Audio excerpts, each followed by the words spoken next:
Hello everyone, this is Born-Dohm over at Exit Realty Leaders here in Citrus County, Florida.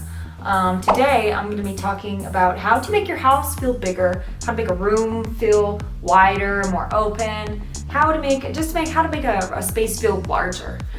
How can you make a room feel big? What are the tricks of the trade? What are the secrets? Well, the first secret is going to be accentuate the vertical lines. What I mean by this, if you have a very tall bookshelf that goes to the ceiling, awesome.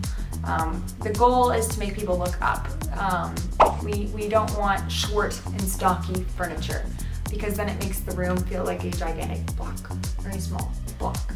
If you have tall plants, if you have a long glass kitchen table, if you have long curtains, I normally don't support curtains, but if you have very nice curtains that are thick and high quality, not sheer, they don't block the light, long curtains that go all the way to the ceiling can make a room feel a lot larger. Long furniture, like a long couch, can make the room feel a lot larger. You get the gist, but accentuate those vertical lines. You should also consider see-through furniture. Now, I can already hear you asking, what do I mean by this? Am I crazy? Do I need to go out and purchase clear plastic chairs and glass couches? No. What I mean by see-through furniture is furniture that shows the legs. It gives a floating look. Don't purchase furniture that just sits on the floor, or chairs where there's a skirt hiding the legs. Like if you've got if you have a chair and it actually shows the four legs holding it up, if that makes sense, that's great. Again, it gives a floating look. You like couches that show the legs, chairs that show the legs, tables that show the legs. Show the legs, show the legs. One of the best things you can do to make a room feel bigger, paint the walls white. Paint the walls white. I'm telling you. Yeah, no, part of the reason that painting walls white is because light is reflected off of white walls. White walls reflect light. And that brightens a room. Bright rooms do look bigger. And not to mention, having white walls makes it that much easier for canvas art to be posted. And canvas art is essential to staging a home. You always need to have canvas art. You don't want blank walls. You don't need pictures of your family up there because again, that reminds the buyer, oh my God, someone else lives here, this isn't my house. But just abstract, positive, pleasant, little, simple, delightful canvas portraits. Not people, but just canvas art, does wonders for a house. You will never see a staged home where there's not canvas art. Something else you can do to make a room look bigger, try some oversized accents.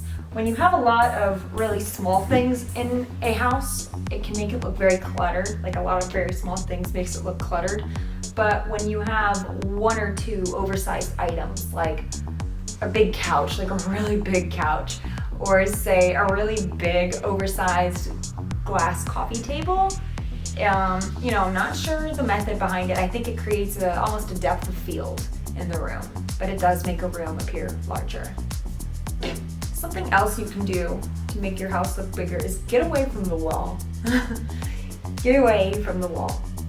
You can still stage a house beautifully with the couch up against a wall, but when you put the centerpiece furniture centrally located in the room and leave space behind it, it makes the room look wider. It makes it look like there's more walking space because you do, tend to see furniture up against the wall, but it's almost a surprise when you see furniture in the middle, like, oh, I've got all this extra space.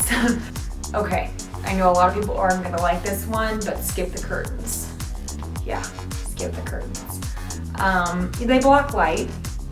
I know some curtains are really pretty, and sometimes exceptions can be made and curtains can add a wonderful feel to the property. They can complete it, but most times curtains obstruct the light and they just don't look that good. If you are going to insist on keeping curtains in your house, I have a couple rules for you. 1, they need to be a neutral color. No bright and fiery colors, please. No, don't. Have mercy on your house. Neutral colors.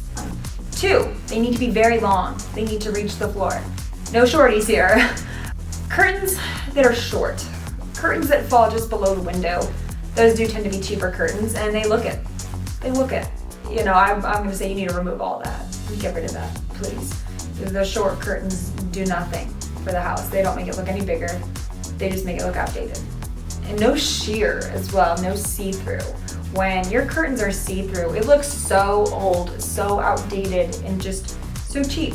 I highly advise getting rid of it in that case. They need to be thick. They need to be high quality. They need to be heavy. You know, that's what makes a good curtain. And they shouldn't distract from the house. They should blend in.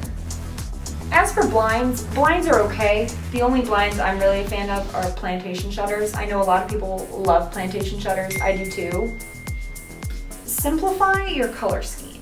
That can really help you. By simplifying your color scheme, like keeping it 5 colors or less, you can really, you know, it's not just clutter that makes the house look disorganized. Add plants. Add plants. Add plants. What did I say? Add plants. Add plants.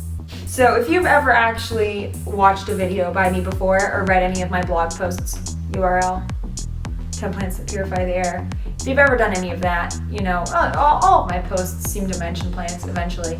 But I mean, I'm a huge advocate for plants. But anyway, plants can add so much to a room, office, anything. Plants change the whole feel of a room. They're modern, they're inviting, they're modern, they're contemporary. They bring nature inside. They're interesting, you know, they're pretty. They add a pop of color. There's so many benefits of plants. Not to mention they purify the air too. Some of them better than others. Again, I have an article on that. And the last thing I'm going to mention today is adding a mirror. And no floor to ceiling mirrors that are built into the walls. Absolutely not. Not in a dining room. No, not anywhere really. I hate floor to ceiling mirrors, and I think most people do as well. But a mirror can actually look good in a dining room because it tricks a buyer's mind into thinking there's more room than there really is. So I hope that helps. Again, for a more detailed list, I have all kinds of stuff on home improvement, home staging on my blog. You know, you'll find a lot of help there. But go ahead and visit it. Here's the URL. Give me a like, give me a follow, give me a subscription, subscribe to my blog. Just subscribe, like, follow, whatever. Thank you so much.